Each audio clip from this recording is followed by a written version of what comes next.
Hi කරුණේ රසම රස ඇඹුල් තියල්ලයක් හදාගෙන යන්නේ.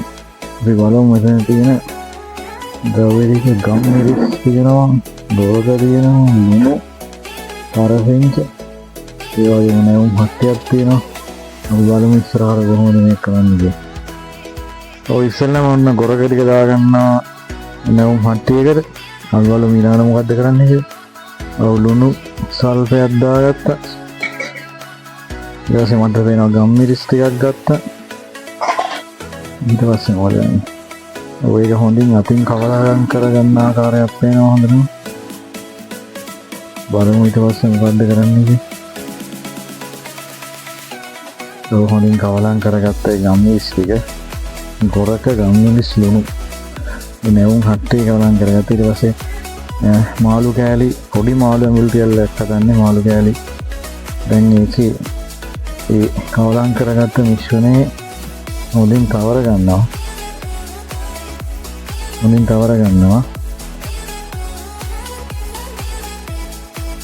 ඊට පස්සේ කරපිංච මම හිතන්නේ අතුරු ගන්නවා ලිපේ තියෙන හට්ටි. ඔය ලිපේ තියෙන හට්ටි කරපිංච අතුරු ගන්නවා. හොඳටම අතුරු ගන්නවා. පොඩෙන් තවරගත්ත අර තවරුම් සහිත මාළු කෑල්ල තියෙනවා. ඊට පස්සේ කරපිංච දාපු හට්ටි මාළු කෑල්ල ටික තියෙනවා.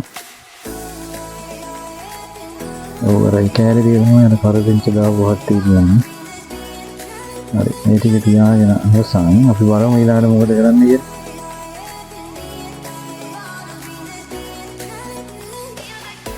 ඔව් දැන් අර තවරගත්ත මාළු ඇඹුල් තෙල් කෑල්ල ටික අර මිශ්‍රයේ තවරගත්ත. ඒ ඔක්කොම දැන් මේ අඩු ගින්දරෙන් ලිපේ දාලා දෙනවා.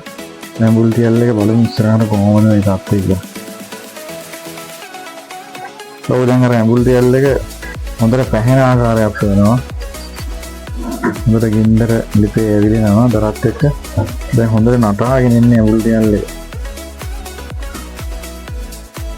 ඇඹුල් තෙල් එක අර යට අල්ලනකොට හොඳින් හොලව ගන්නවා.